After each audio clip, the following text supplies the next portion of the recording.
Welcome to another podcast. This episode we're going to be taking a look at variation of parameters for systems. Now, we've talked about variation of parameters earlier in the semester, but I haven't really given it as much attention as I'm going to now, simply because it is the way of finding inhomogeneous solutions. So what we're after here is a inhomogeneous solution, or a particular solution. And if you recall from earlier in the semester, what we do is we use the fundamental solution, so the x1 and x2 of the homogeneous problem, and we assume that a particular solution can be found as it's not a linear combination, but it's a variational combination of x1 and x2. So where this variation of parameters terms come from is that the v1 and v2 are called variational parameters, and you're taking a variation of x1 and x2, which are the solutions to the homogeneous problem. So stated another way, what you're looking for is you're looking for a vector v that, when multiplied by the fundamental matrix, gives the solution to the differential equation. And the reason for this is, remember, x1 and x2 are the fundamental set of solutions, so their columns are the columns of x. And so if you look at this, the columns of x are x1 and x2, and then you're multiplying by the vector v, which has components v1 and v2, and the end result of that is so this is a 2 by 2 matrix here, and this is a 2 by 1 vector. The result of that will be a 2 by 1 vector of the form v1 x1 and v2 x2. And so this is exactly the kind of thing that we're looking for. Well, I guess actually the better way to write this is like this. It would be a single column vector of the form v1 x1 plus v2 x2. But that's what it is that we're looking for. And so we've got these variational parameters, v1 and v2, that we need to find. So I need to find the vector v that has the parameters v1 and v2. That's the goal of this entire process. And so here's what I want you to remember. I want you to remember that the form of the solution is the fundamental matrix times the variational vector. And our entire goal is to solve for that variational vector. Well, the easiest way to do this is, if we're solving a inhomogeneous system, then the inhomogeneous systems that we've seen thus far are systems of the form x prime equals ax plus the inhomogeneous vector r. Well, if I'm going to claim that x of p is a solution, then I need to have x of p prime equal to a xp plus r when it's plugged in.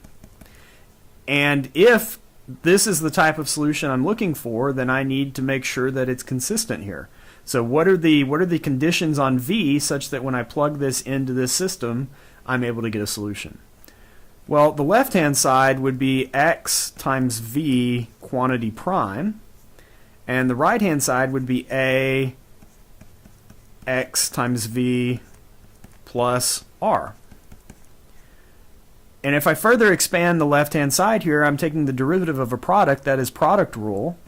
It would simply be the derivative of x times v plus x times the derivative of the vector v.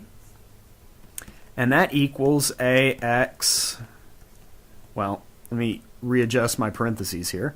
That equals ax times v.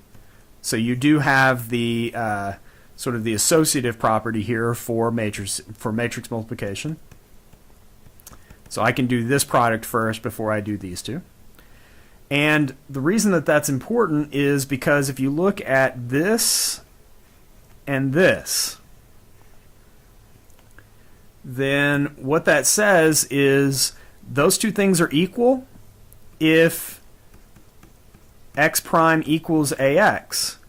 But x prime does equal ax. That's one of the properties of being a fundamental matrix.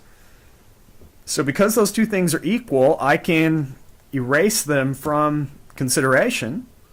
And so in order for this to be a solution, the property that must be satisfied here is I must have x times v prime equal to this matrix R, or to this vector R. Well, I'm trying to solve for v. That's the whole point of this. So in order to solve for v, I need to multiply x over, divide x over. The way that you do that with matrices is by taking the inverse of x and multiplying it on both sides. And so I have the derivative of this vector. I need the vector itself, so I'm going to integrate both sides now with respect to t, since t is the independent variable in the problem. And so this is our description of what the vector v should be, which means that our solution to this problem, at least the particular solution, is going to be the fundamental matrix X times the vector v, but this is the way the vector v looks.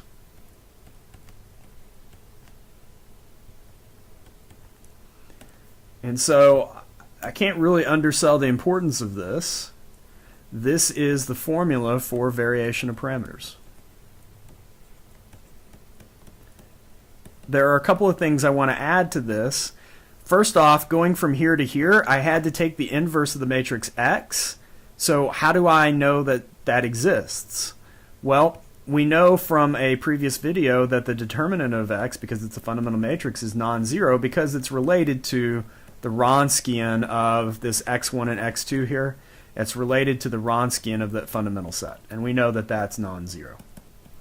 So we used both properties of fundamental matrices, the fact that it satisfies this differential equation and the fact that it has a non-zero determinant, in order to come up with this formula. In particular, what's really impressive about this is the only thing we need to do in order to find x of p is we have to know x. So this only requires knowledge of how to solve for the fundamental matrix. That's the only thing it requires to be able to do this. And the nice thing is that fundamental matrix is a representative of the matrix A. So if I change the inhomogeneous vector out, all I have to do is change it out right here in the formula. I don't have to recreate the entire formula over again because the x is going to stay the same. And so in the next video, we're going to do a numeric example of this, but this is an incredibly powerful method. When you think back to what we had to do to come up with particular solutions in the case where we didn't have systems, this is much better. We don't have to do exponential response. We don't have to do method of undetermined coefficients. We don't have to do the variation of parameters like we did there, which was kind of different. It was much harder. Here, this is much more straightforward way to handle finding the inhomogeneous solution. All right. Thank you for watching.